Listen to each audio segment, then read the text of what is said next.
9 de la mañana, 6 minutos, día viernes 21 de febrero. Revisamos las noticias del día en Agenda Económica con Francisca Bamontes. ¿Qué tal, Fran? Hola, Seba. Buen día nuevamente. Buen día también a todos quienes nos acompañan a esta hora en CNN Chile Radio. Y vamos a comenzar esta revisión de las noticias económicas con el tema que sin duda ha marcado bastante las últimas jornadas, al menos en este ámbito, y tiene que ver con los traspasos finalmente de la Corfo hacia el fisco. Conocimos las declaraciones en primera instancia, Seba, del ministro Grau, ¿cierto? Ayer en la mañana también revisábamos parte del comunicado que a primera hora llegó por parte de la Corfo, pero no fue suficiente. Tuvo que llegar también el ministro de Hacienda, que estaba fuera y que su llegada a sus labores habituales estaba prevista para este próximo lunes. Estaba de vacaciones, ¿no? De hecho, tengo entendido que ella había vuelto de sus vacaciones y estaba haciendo uso de otros días por otro tipo de motivos, pero no estaba básicamente trabajando. Entonces tuvo que adelantar ahí parte de su calendario para hacer frente también a toda esta polémica que surgió en torno a los traspasos por parte de la Corfo.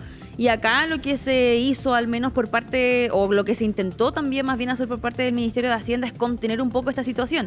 ¿Por qué? Porque hubo muchas explicaciones a raíz de toda la polémica que surgió y no había un ánimo, al menos quizás, de frenar toda esta vorágine que se generó a raíz de lo mismo. Ya lo decía el ministro Grau también hace un par de días atrás, a ojos del gobierno esto era una polémica artificial, pero había distintas voces desde el punto de vista político y también desde el punto de vista de quienes tienen mayor conocimiento en cuanto al tema de las finanzas públicas, por las críticas que esto también tuvo en relación precisamente al manejo del cálculo de ahí de las proyecciones también por parte del Ejecutivo. Ya lo decíamos entonces, el ministro Marcel volvió precisamente a explicar las razones detrás de este traspaso y la manera también en la que se ejecutó este traspaso de estos fondos desde la Corfo. Se entregaron también a la Contraloría los antecedentes necesarios. Hay que recordar también que la Contraloría va a iniciar esta investigación para ver si es que todo se ejecutó al margen o al menos cumpliendo las normativas legales. Claro, y lo conversábamos con el diputado Brito. La Contraloría puede determinar si es que fue correcto, si se apegó a la ley, digamos, pero no analiza el tema de fondo que tiene que ver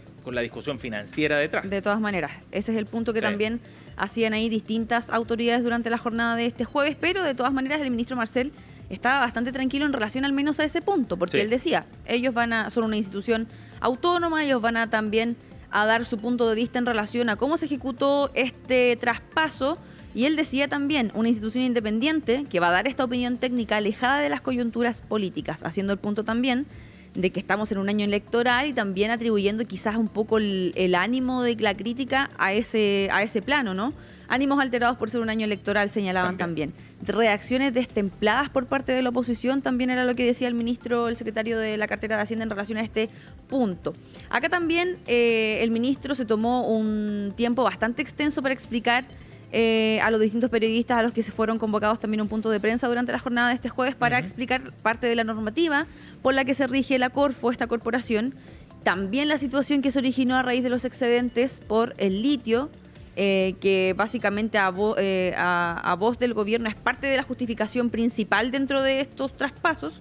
Y acá también se hacía el punto de por qué se realizó este traspaso de manera gradual para cuidar el patrimonio de la Corfo, para que no hubiera una afectación patrimonial importante, y reiteró en distintas ocasiones que se cumplió con todos los requerimientos, que estos fondos vinieron en definitiva a satisfacer las necesidades de cumplimiento fiscal en un año en que el gasto presupuestario, decía el ministro, logró cerrar en 100%, que no hubo también un exceso, y también hizo ese punto. De lo contrario, habría que haber buscado otras vías de financiamiento. Otras alternativas, y él también explicaba que el hecho de buscar otro tipo de alternativas hubiera implicado unas consecuencias mucho más perjudiciales para las arcas fiscales. Pasemos entonces a escuchar parte de la explicación que entregó el ministro Mario Marcel también en relación a este tema durante este jueves.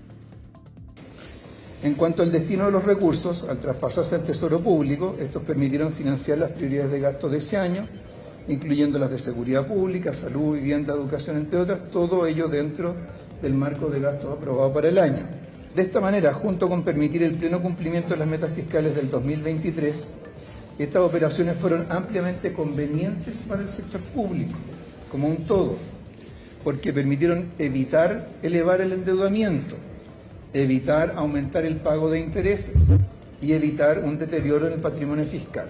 Si en lugar de traspasarse desde Corfo, el fisco se hubiera endeudado por la misma cantidad en bonos a 10 años plazo, Lo que habría ocurrido primero es que la deuda pública habría aumentado, ¿cierto? Habría aumentado en algo más de 1% del producto. Esa deuda adicional habría dado lugar a un flujo de pago de intereses de el orden de 215 millones de dólares anuales. Y el Estado como un todo habría experimentado una pérdida patrimonial de 415 millones de dólares si no se hubiera actuado de esta manera. Ahí entonces escuchábamos al ministro Mario Marcel dando cuenta de esta explicación que respaldaría en el fondo la decisión que se tomó también y la solicitud a la Corfo de hacer estos traspasos que, hay que recordar, Seba, alcanzaron los 3.500 millones de dólares durante el año 2023. Se ha generado distintas reacciones, críticas también por parte del mundo parlamentario en relación a esta situación, pero parte de los argumentos que el ministro esbozaba, ya los escuchábamos también ahí en su declaración. Él decía que si no se hubiese tomado esta decisión, que es una atribución que también tiene el Ejecutivo, habrían tenido que tomar otro tipo de medidas que finalmente hubieran dejado un poco más apretadas o más bien mucho más perjudicadas las arcas fiscales. Y ese es el punto que planteaba también el ministro Grau, que está en línea con esto, por supuesto, están coordinados, que tiene que ver con que dentro del desarrollo del presupuesto lo que se busca es finalmente el camino más eficiente o el óptimo desde el punto de vista financiero, y si en ese sentido se había generado estos recursos extraordinarios, en vez de dejarlos ahí en Corfo, era bueno destinarlos a ciertas necesidades o urgencias sociales, buscando la mejor vía de financiamiento, la óptima en ese sentido para las finanzas públicas. Ese ha sido el argumento técnico para defenderlo. Ahora, la pregunta que se hace es por qué fue necesario echar mano a recursos extraordinarios para cumplir con lo que se había previsto, digamos, claro, para ese año exactamente, tanto desde el punto de vista del ingreso como del gasto. Claro, ¿dónde estuvo el punto que generó quizá esa diferencia entre lo que se había previsto y que finalmente requirió hacer uso o echar uso, digamos, echar mano a estos recursos, ¿no? Claro. El ministro también decía, el que se haya ejecutado el presupuesto en un 100% durante el año 2023 y no en un 105, un 110 o un 120, quiere decir que no hubo un aumento de gasto que se financiara con esos fondos. Esa era también parte de la aclaración que realizaba, porque precisamente esa ha sido también una de las críticas a las que han apuntado distintos actores. Junto a eso, Seba, durante la jornada de este jueves conocimos también este informe que publica el Consejo Fiscal Autónomo, calificando como preocupante el desvío de la meta fiscal durante el año 2024, un aspecto que sin duda se relaciona también con lo que está ocurriendo en torno a esta polémica, con este déficit estructural que alcanzó el 3,2% del Producto Interno Bruto cuando la proyección era muchísimo menor. Un desvío de una magnitud extraordinaria para un año sin crisis, señalaban también ahí los especialistas del Consejo Fiscal Autónomo, y también solicitaron al Ministerio de Hacienda presentar distintas medidas para ir ajustando aún más el gasto que está proyectado para este año 2025.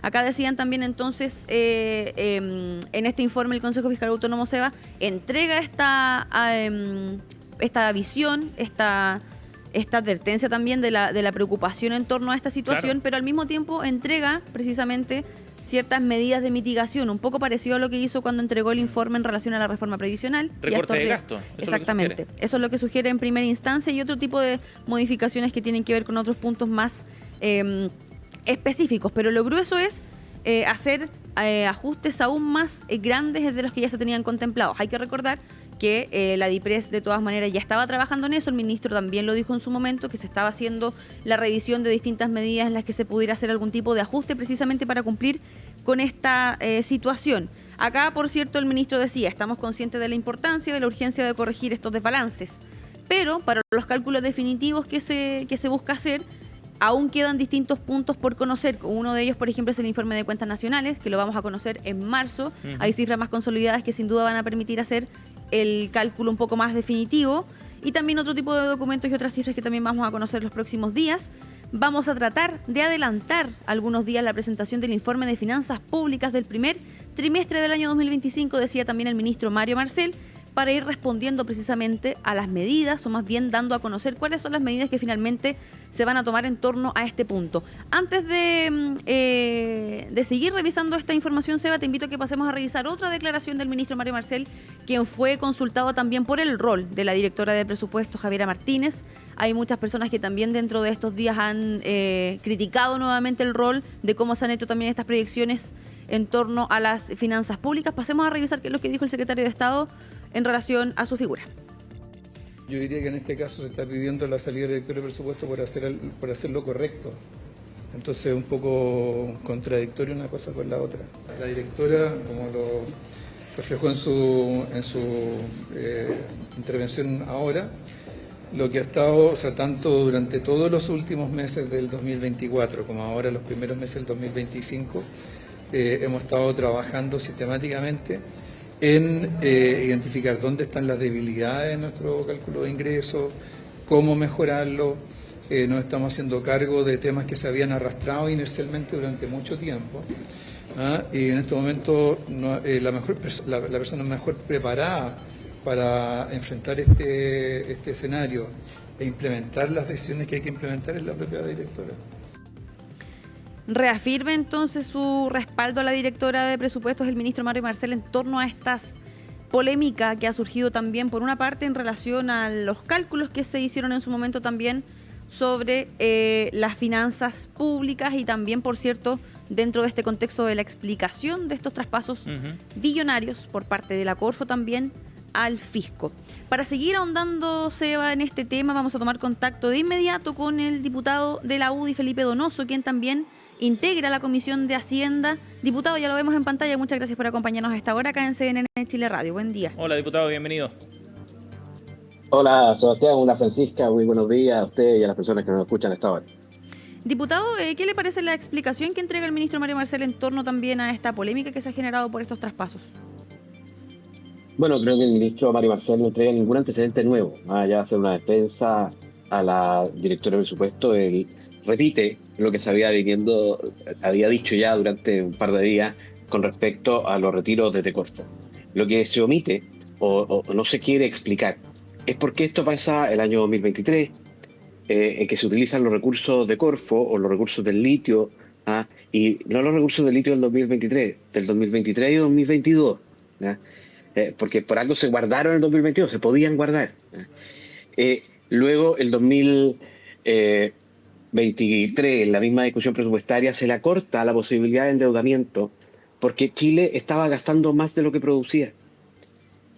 Cuando se le acorta la posibilidad de endeudamiento, decide el año 2024 utilizar el Fondo de Estabilización Estratégica. Entonces, el FES. Y hoy día, ya que cada vez que el Parlamento, Hacienda, le dice, ¿sabe qué? Tenemos que reducir el gasto, este gobierno va buscando nuevas formas de seguir gastando, se le dice, ¿sabe qué? Ajuste su proyección de ingresos. Hagamos un estudio internacional, eso es parte de la ley de presupuesto. Esto no es una buena voluntad del ministro lo que esbozó ayer, esto es parte de la ley de presupuesto. Está obligado en abril de este año a presentar un informe de cómo vamos a calcular de mejor manera la estimación de ingresos. ¿Por qué? Porque llevamos 3 años, o sea, prácticamente todo este gobierno, todo el ejercicio fiscal del gobierno del presidente Boric ha sido gastando más de lo que ingresa. Entonces, si aislamos esto a un problema puntual, quizás es correcto utilizar los fondos. Pero cuando esto se convierte en una tónica, y lo que estamos haciendo con la economía fiscal es ver que nos vamos a enfrentar a una pared en un auto, vamos a 100 kilómetros por hora, y en vez de decir frenemos para no chocar, aceleramos, uno entiende que hay un problema. ¿Y ese problema quién lo tiene? ¿Lo tiene la directora de presupuesto que no lo advierte? Porque aquí hay un error reiterativo de estimación de cálculos de ingresos. 3 años. No se corrige el primer año, no se corrige el segundo año, el tercer año se va a corregir, pero por ley. Entonces, si ella no corrige el problema, ella tiene que salir. Ahora, si además su jefe, el ministro, no lo corrige, un error podrá ser el error de un funcionario. 2 errores, si no los corrige la jefa, el problema es la jefa. Y si la jefa, el jefe de la jefa, que en este caso el ministro, tampoco lo corrige, tenemos un mayor problema, porque en definitiva aquí hay un problema de gobierno. El gobierno tomó una decisión de gastar más de lo que ingresa al país.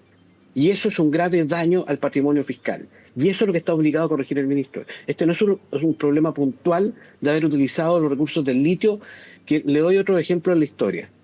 Aquí Chile ha ahorrado cuando tuvimos los superciclos del cobre. Chile ahorró o construyó grandes obras cuando tuvimos grandes ciclos en el siglo pasado de la minería también, y se construyeron a principios de siglo, digamos, hay grandes obras en el país. Pero hoy día, cuando hay un excesivo precio del litio, lo gastamos. Nos dicen, sí, queda un poquito. Pero con este ritmo, Chile cada día está más endeudado, con menos ahorros y además atrasado en el pago de su deuda.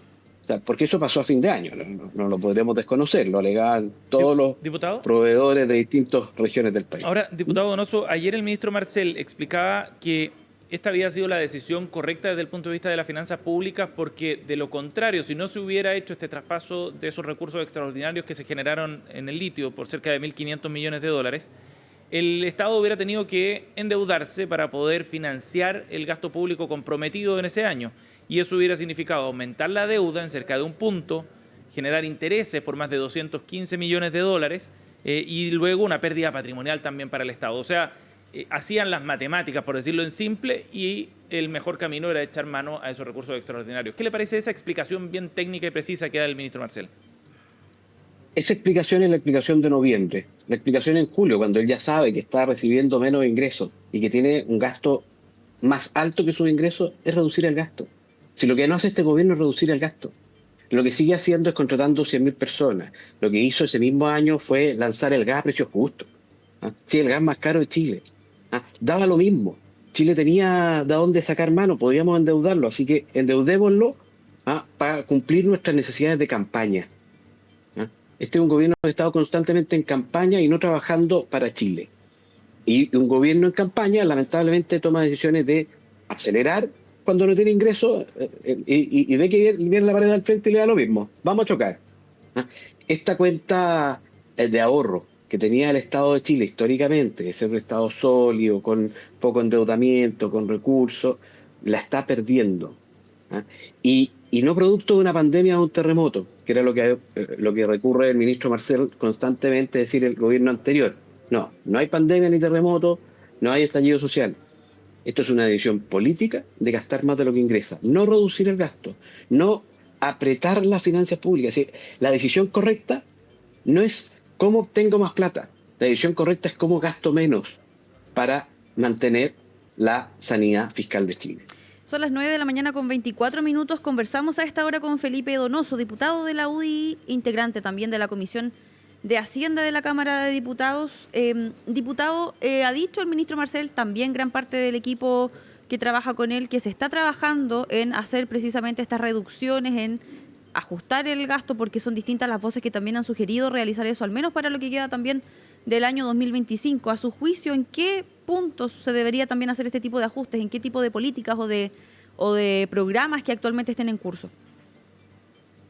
Mire, esta discusión la dimos en la ley de presupuesto. Esto no es una decisión política del ministro Marcel, esto es una decisión legislativa del Congreso Nacional. Esto es parte de lo que viabilizó la aprobación del presupuesto. Nosotros le dijimos, tal que usted tiene que rebajar de lo que ya tiene 600 millones de dólares.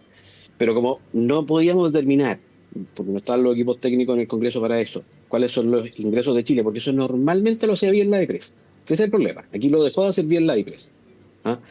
Le dijimos, usted tiene que contratar una asesoría técnica internacional para determinar cuáles van a ser los ingresos de Chile proyectados con los datos de marzo, pero en abril del año en curso. Y ahí vamos a reducir de nuevo. Pero esto no es una decisión política, esto está obligado al ministro Marcel. Eso es lo que debió haber hecho él antes.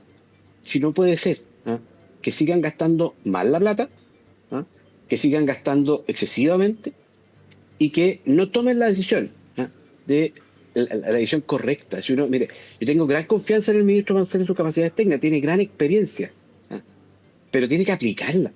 Si él sabe lo que se hace cuando hay pocos ingresos y muchos gastos. También lo sabe una dueña de casa. La dueña de casa no gasta 600 y gana 200. Entonces, tenemos que aplicar los conocimientos adquiridos en las finanzas públicas. Porque si no, lo que estamos haciendo es matando una línea de ahorro de Chile. Diputado, ahora ¿No hay aquí un problema estructural más grande del Estado, digamos, que se arrastra desde hace tiempo? Porque estaba viendo un informe de la biblioteca del Congreso Nacional, digo. La última vez que tuvimos un superávit, digamos, en que gastamos menos de lo que ingresó, fue el año 2015. Después de eso, han venido años consecutivos de déficit. Y no estoy hablando de la pandemia, que fue un año excepcional, ¿no? Si uno revisa después de eso, todos los déficits y el balance estructural termina en torno entre 1 y 2% negativo. Entonces, la situación se arrastra hace mucho rato. No es solo un problema de este gobierno. Bueno, pero por eso tenemos que corregirla. De acuerdo, pero digo que el problema estructural puede venir más grande y puede ser más grande que solamente la gestión en particular de este gobierno. Mire, puede ser, pero cuando la decisión política es profundizar el problema, eso es grave. Esto es una decisión política, esto es una decisión del presidente Boric, es una decisión del ministro de Hacienda, decir, ¿sabe qué? Yo no me voy a ajustar a los ingresos. Me dan lo mismo los ingresos, yo voy a gastar lo que quiero gastar. Y eso es un problema. O sea, porque aquí aparentemente en la ley de presupuesto se ajustaban los ingresos a los gastos, pero ya sabemos que en los 2 años anteriores los ingresos fueron menores a los gastos. Por eso hubo que utilizar los fondos del litio, por eso hubo que utilizar el FES, por eso hubo que hacer más deuda pública, la deuda pública ha crecido y hoy día le decimos por ley, ajústese. Pero hay que tomar la decisión política de hacer las cosas correctas. Porque si la decisión política es ir exactamente al contrario, lo que estamos haciendo es matar las finanzas públicas y matar ese pilar o esa fuerza que tenía Chile de ser un país sano fiscalmente, un país que cumplía sus compromisos, un país que podía enfrentar, por ejemplo, un terremoto, una pandemia, con más deuda pública, pero de muy buena manera, y lo hicimos de manera ejemplar en el terremoto, lo hicimos de manera ejemplar en la pandemia. Diputado, el jefe de la bancada del Partido Republicano ha señalado que están estudiando la posibilidad de acusar constitucionalmente al ministro Mario Marcel. ¿Cómo lo ven desde su bancada? ¿Lo han analizado? ¿Lo han conversado? Mira, las acusaciones constitucionales son una herramienta que la tenemos, que son para infracciones constitucionales, pero que también tiene una posibilidad fáctica de aplicarse, es que estén los votos, ¿no? Y entonces nosotros preferimos la comisión investigadora, donde vamos a tener los antecedentes con profundidad. Mire, yo no quiero más puntos de prensa en que nos digan que en noviembre hicieron los retiros de manera programada para no afectar los intereses de 180 millones de dólares. O sea, me cuesta entender que en la edición de noviembre de un directorio se logra hacer un retiro programado entre noviembre y diciembre, en que evitamos no pagar intereses. Entonces quiero verlo en documentos. Eso se hace en comisión investigadora. Quiero que esté la responsabilidad política. Y eso es mucho más profundo, digamos, y vamos a conocer quizás esto y otros problemas en una comisión investigadora que la acusación constitucional. La acusación constitucional es una herramienta y en la medida que existan los elementos, y sobre todo los fácticos, digamos, que estén los votos, puede ocuparse. Pero si no, la verdad que más allá de ser un punto de prensa, termina siendo un fracaso. Y yo quiero que esto se corrija. Mire, al final, uno está en política no por un punto de prensa. Uno está en política para mejorar la realidad del país. Y esto afecta profundamente la realidad del país. Y lo que le estamos diciendo a Chile, con este Estado más endeudado, con este Estado sin ahorro, que la próxima vez que enfrentemos un terremoto, la próxima vez que enfrentemos una pandemia, no vamos a tener los recursos para hacerlo de la misma manera. Bien, diputado Felipe Donoso, diputado de la UDI, integrante también de la Comisión de Hacienda de la Cámara, muchas gracias por acompañarnos durante esta mañana. Por cierto que vamos a quedar atentos también a todos los temas o las distintas reacciones que siguen surgiendo en torno a esta situación. Gracias por acompañarnos en CNN Chile Radio. Buen día. Chao, diputado. Buen día. Muchas gracias, Francisca. Muchas gracias, Sebastián. Que tengan muy buen día. 9 de la mañana con 30 minutos, Seba. Y antes de terminar esta revisión de las informaciones económicas, te cuento que durante este jueves se dio una reunión encabezada por la Cancillería. También fue parte de esa reunión. Fueron parte de esa reunión distintas autoridades, gremios empresariales también, que han mostrado su preocupación en relación a los posibles aranceles que el presidente de Estados Unidos, Donald Trump, pueda seguir aplicando. Ya hemos hablado de esta situación durante las últimas semanas. Sabemos que se han aplicado distintos aranceles en distintas industrias, ¿no? También se ha comentado, o más bien se ha señalado la preocupación o la incertidumbre que generan estas amenazas, porque finalmente hay algunos aranceles que sí se han aplicado, pero hay otros que simplemente solamente han quedado en en la advertencia o en la amenaza de cierto país, de si es que cierto país hace cierta cosa, podemos hacer esto otro, entonces se genera esta especie de tensión y son más bien estas repercusiones las que han generado también que se haya dado este espacio de reunión que fue encabezada por el canciller Alberto Van Claveren y también la subsecretaria de Relaciones Económicas Internacionales, Claudia Sangüesa, y que precisamente, como ya lo comentábamos, se busca monitorear los potenciales efectos de las medidas comerciales que puedan tener, por ejemplo, respecto a distintos puntos que nos puedan afectar, al menos acá en nuestro país. Es una reunión principalmente a modo de prevenir, quizás, de ir haciendo una revisión de los antecedentes con los que se cuenta actualmente y también, por cierto, ir recopilando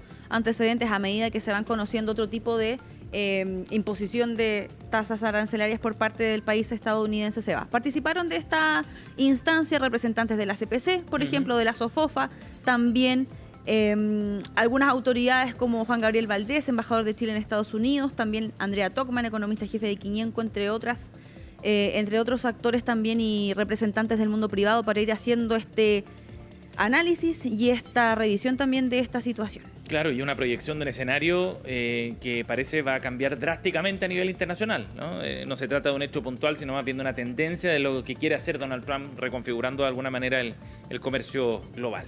De todas maneras. Francisca Bamondes con nosotros en Agenda Económica. Muchas gracias, Fran. Nos vemos en un ratito más. Chao, chao.